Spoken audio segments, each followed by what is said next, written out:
بسم اللہ الرحمن الرحیم۔ السلام علیکم، میرے چینل میں آپ کا استقبال ہے۔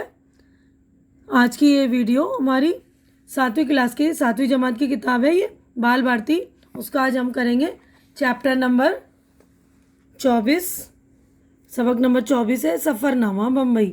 سفر نامہ ہے بمبئی، تو یہ بمبئی کا سفر نامہ ہے جسے علامہ اقبال نے لکھا ہے۔ سفر نامہ اس کو کہتے ہیں جو ہم اس میں اپنے سفر کے حالات لکھتے ہیں۔ تو یہ سفر کے بارے میں علامہ اقبال نے اپنے سفر کے بارے میں لکھا ہوگا۔ دیکھیے پہلی بات ہے، یہ اس سبق سے متعلق ہے ادبی زبان میں سفر کے حالات کا بیان سفر نامہ کہلاتا ہے۔ یعنی جب ہم ادبی زبان میں یا کوئی لکھنے کی زبان میں جب بولتے ہیں نا سفر نامہ، سفر کے حالات لکھتے ہیں، تو اس کو بیان کرنا سفر نامہ کہلاتا ہے۔ مسافر یا سفر کرنے والا ادیب جس مقامات سے گزرتا ہے، وہاں جن علاقوں کو دیکھتا ہے، جن لوگوں سے ملتا ہے، ان کا سچا اور حقیقی بیان وہ اپنے سفر نامے میں کرتا ہے۔ مقامات کا فطری ماحول، لوگوں کے عادات و اطوار اور تہذیبی حالات سفر نامے کے موضوعات ہوتے ہیں۔ موضوعات یعنی ٹاپک ہوتے ہیں، عنوان ہوتے ہیں نا۔ جب ہم کسی ادیب یا شاعر کا سفر نامہ پڑھتے ہیں تو اس میں بیان کی شگفتگی سے سفر کی تصویریں نظر کے سامنے گزرنے لگتی، یعنی ان کے بیان کرنے کا انداز اتنا اچھا ہوتا ہے کہ جو انہوں نے سفر کیا ایسا لگتا ہے وہ ہمارے سامنے سے گزر رہی ہیں، ہے نا۔ اب دیکھیے جان پہچان، یعنی یہ جو ہمارے مصنف ہیں علامہ اقبال، شاعر بھی بہت مشہور شاعر ہیں۔ یہ نام آپ لوگوں نے سنا ہوگا، انہوں نے ہمارے سارے جہاں سے اچھا ہندوستان ہمارا لکھا ہے، ان کی مشہور نظم ہے۔ یہ نام میرے خیال سے سبھی نے سنا ہی ہوگا تقریباً، مشہور شاعر بھی ہیں۔ تو یہ والی جو ہے سفر نامہ انہوں نے لکھا ہے، یہ والا۔ تو ان کا تعارف ہم پڑھتے ہیں تھوڑا سا۔ ڈاکٹر سر شیخ محمد اقبال، جنہیں ہم علامہ اقبال کے نام سے جانتے ہیں، 9 نومبر سن 1877 کو سیال کوٹ میں پیدا ہوئے۔ انہیں شاعر مشرق اور حکیم الامت کے القاب سے یاد کیا جاتا ہے۔ ان کی نظمیں بچے کی دعا، وہ ہے نا لب پہ آتی ہے دعا، یہ بھی سنی ہوگی آپ لوگوں نے۔ یہ والی نظم بھی بہت ہی عمدہ اور مشہور نظم ہے۔ ہمدردی، مکڑا اور مکھی، پرندے کی فریاد وغیرہ نہایت مشہور نظم، ساری نظمیں بہت ہی مشہور اور بہت ہی عمدہ نظمیں۔ بانگ درا، والے جبریل، ضرب کلیم، جاوید نامہ اور پیام مشرق ان کی اہم کتابوں میں شامل ہے۔ اقبال نے اپنی شاعری کے ذریعے قوم کو حرکت و عمل اور خودی کی تعلیم دی۔ 21 اپریل 1938 کو انہوں نے وفات پائی۔ علامہ اقبال نے اپنی زندگی میں کئی ممالک کے سفر کیے۔ سن 1905 میں وہ ممبئی کے راستے یورپ کے سفر پر روانہ ہوئے۔ اپنے سفر نامے میں انہوں نے ممبئی کا ذکر بہت دلچسپ انداز میں کیا ہے۔ تو یہ ممبئی سن 1905 میں گئے تھے، جب ممبئی کو بمبئی کہا جاتا تھا، جب کی بات ہے یہ، ٹھیک ہے نا۔ تو 3 ستمبر کو صبح کو دہلی میں دوستوں سے رخصت ہو کر میں بمبئی روانہ ہوا۔ دیکھیے یہ انہوں نے خود لکھا ہے نا، تو انہوں نے بمبئی لکھا ہے کیونکہ اس زمانے میں بمبئی ہی کہا جاتا تھا۔ بمبئی روانہ ہوا اور 4 کو خدا خدا کر کے اپنے سفر کی پہلی منزل پر پہنچا۔ ریلوے اسٹیشن پر تمام ہوٹلوں کی ٹکٹ ملتے ہیں۔ میں نے انگلش ہوٹل میں قیام کیا اور تجربے سے معلوم کیا کہ یہ ہوٹل ہندوستانی طلبہ کے لیے جو ولایت جا رہے ہیں نہایت موزوں ہے، یعنی نہایت مناسب ہے یا ٹھیک ہے، اچھے ہیں۔ سب سے بڑھ کر یہ کہ شہر کے باقی تمام ہوٹلوں کی نسبت ارزاں ہیں، یعنی سستے ہیں۔ صرف 3 روپیہ یومیہ دو اور ہر قسم کا آرام حاصل کر لو۔ یومیہ یعنی پر ڈے، یعنی 3 روپیہ پر ڈے۔ اس زمانے کی بات ہے نا، سن 1905 کی، کہ 3 روپیہ پر ڈے دو اور ہر قسم کا آرام لو۔ یہاں کا منتظم ایک پارسی پیر مرد ہے، یعنی بوڑھا آدمی ہے۔ دکانداری نے اس کو ایسا عجز سکھایا کہ ہمارے بعض علماء میں باوجود عبادت اور مرشد کامل کی صحبت میں بیٹھنے کے بھی ویسا انکسار پیدا نہیں ہوا، یعنی اس کے بولنے کے انداز میں ایسی عاجزی ہے، یعنی بالکل نرم انداز میں بولتا تھا وہ۔ اس ہوٹل میں ایک یونانی بھی آ کر مقیم ہوا جو ٹوٹی پھوٹی انگریزی بولتا تھا۔ میں نے ایک روز اس سے پوچھا، تم کہاں سے آئے ہو؟ بولا چین سے آیا ہوں، اب ٹرانسوال جاؤں گا۔ میں نے پوچھا چین میں تم کیا کرتے تھے؟ کہنے لگا سوداگری کرتا تھا لیکن چینی لوگ ہماری چیزیں نہیں خریدتے۔ میں نے سن کر دل میں کہا ہم ہندیوں سے تو یہ افیمی عقل مند نکلے کہ اپنے ملک کی صنعت کا خیال رکھتے ہیں۔ ایک شب میں کھانے کے کمرے میں تھا کہ دو جینٹل مین میرے سامنے آ بیٹھے۔ ان کی شکل سے معلوم ہوتا تھا کہ یورپین ہیں۔ فرانسیسی میں باتیں کرتے تھے۔ آخر جب کھانا کھا کر اٹھے تو ایک نے کرسی کے نیچے سے اپنی ترکی ٹوپی نکال کر پہنی، جس سے یہ معلوم ہوا کہ یہ کوئی ترک ہے۔ میری طبیعت بہت خوش ہوئی اور مجھے یہ فکر پیدا ہوئی کسی طرح ان سے ملاقات ہو۔ دوسرے روز میں نے ان سے باتیں شروع کی۔ وہ یورپ کی اکثر زبانیں سوائے انگریزی کے جانتا تھا، یعنی انگریزی نہیں جانتا تھا۔ میں نے پوچھا فارسی جانتے ہو؟ بولا بہت کم۔ پھر میں نے فارسی میں اس سے گفتگو شروع کی لیکن وہ یہ نہ سمجھتا تھا۔ آخر بمجبوری ٹوٹی پھوٹی عربی میں اس سے باتیں کی۔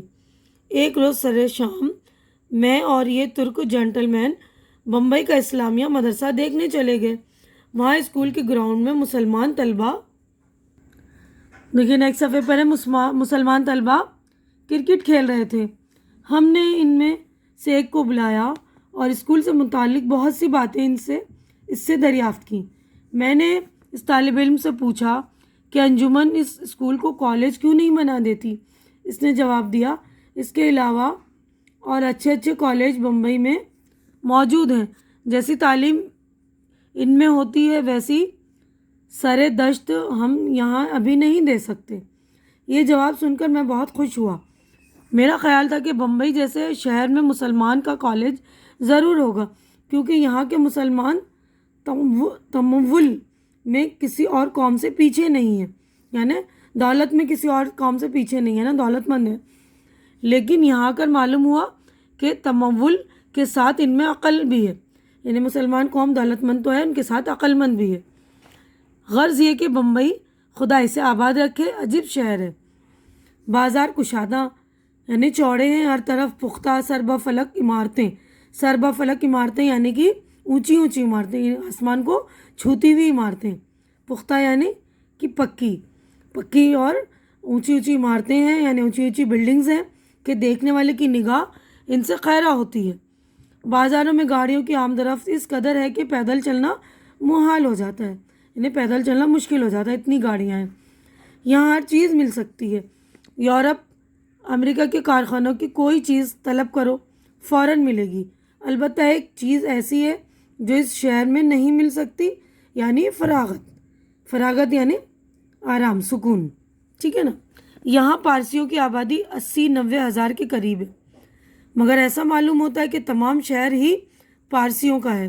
اس قوم کی صلاحیت نہایت قابل تعریف ہے، ان کی دولت و عظمت بے اندازہ ہے۔ یہ لوگ عام طور پر سب کے سب دولت کمانے کی فکر میں ہیں، کسی چیز پر اقتصادی پہلو کے سوا کسی اور پہلو سے نگاہ ہی نہیں ڈال سکتے، یعنی ہر چیز میں جو پیسے کا پہلو نکال لیتے ہیں۔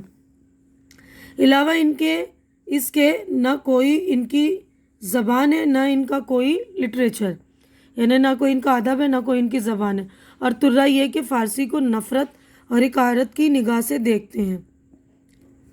میں نے اسکول کے پارسی لڑکوں اور لڑکیوں کو بازار میں پھرتے دیکھا۔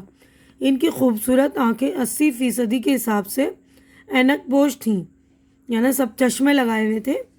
دریافت کرنے پر معلوم ہوا کہ اینک پوشی پارسیوں کا قومی فیشن ہوتا جا رہا ہے، یعنی فیشن تھا ان لوگوں کا یہ اینک لگانا، چشمہ لگانا، اینک پوشی ہے نا، چشمے پہننا۔ اس شہر کی تعلیمی حالت عام طور پر نہایت عمدہ معلوم ہوتی ہے۔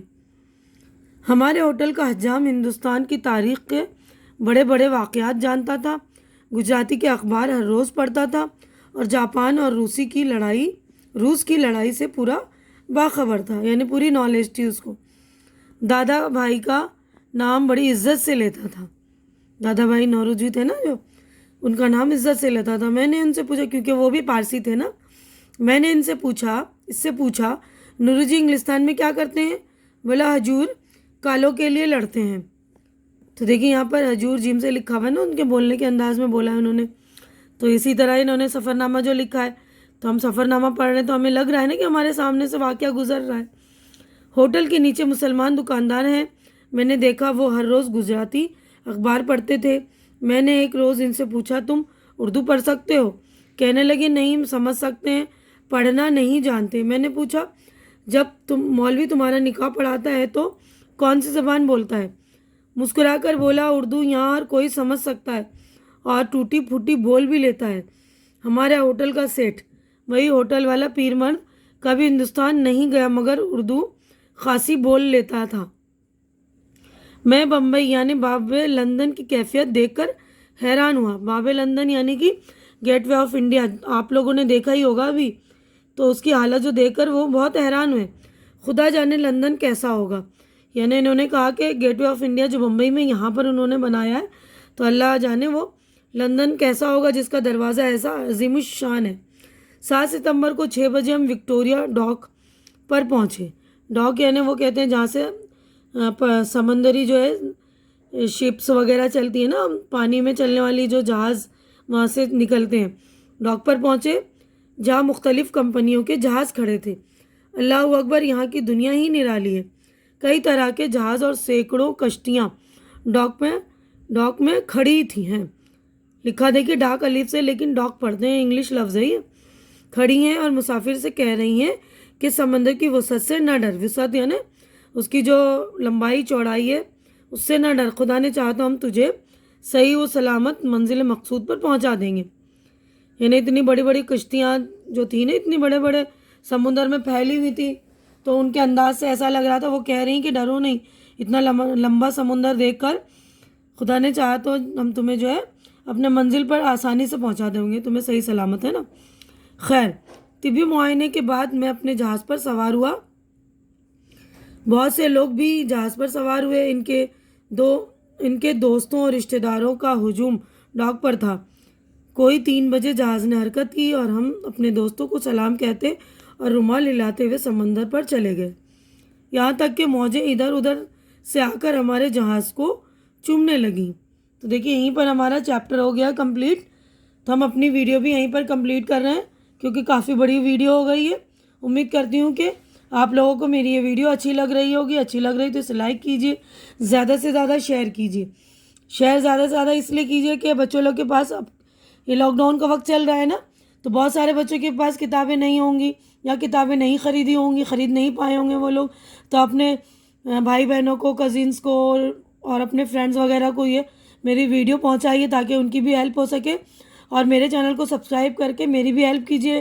آپ لوگ چینل سبسکرائب کرتے ہیں تو میری ہیلپ بھی ہوتی ہے اور میری ہمت بھی بڑھتی ہے، تو پلیز آپ لوگ میری ہمت بڑھا دیا کیجیے اور اپنا خیال رکھیے کیونکہ یہ کرونا کا سمے چل رہا ہے نا، اس وقت آپ لوگ اپنا دھیان رکھیے اور جو بھی احتیاطی تدابیر برتنے ان کا خیال رکھیے، ان کو برتیے، اور آپ لوگ اپنا خیال رکھیے، مجھے دعاؤں میں یاد رکھیے۔